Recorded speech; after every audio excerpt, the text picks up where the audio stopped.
ගානේ මේ එන්න ෆ්ලයිට් එකට දෙන්නත් උක මට මම අවශ්‍ය නැහැ කියලා. අයුබෝවන් අද පාසිකුඩා දෙවනි දවස අපි යනවා ඩයිව් කරන්න සහ අලුතෙන් ඩයිව් කරන කෙනෙක් ඉන්නවා ස්නෝක්ලින් කරන දෙන්නෙක් ඉන්නවා අපේ ඇඩ්වෙන්චර් එකේ චෙෆයි ආපු ට්‍රිප් එක මොනවා හරි වැඩක් කරගන්නත් ඕනේ නෙමු නිකන් කන්න නෙමෙයිනේ ආ ඉතින් view හොඳට අපි දැන් යනවා ඩයිව් කරන්න පාසිකුඩා පළවෙනි පාරම පාසිකුඩා ඩයිව් කරන ඉතින් ගිහිල්ලා බලමු මොකද වෙන්නේ කියලා.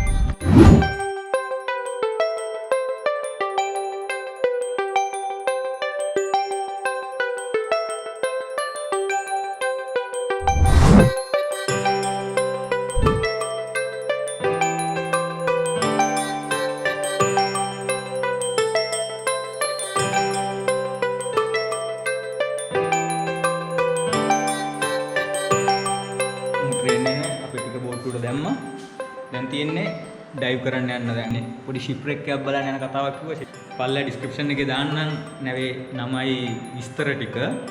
ඉතින් බලමු මොකද වෙන්නේ කියලා.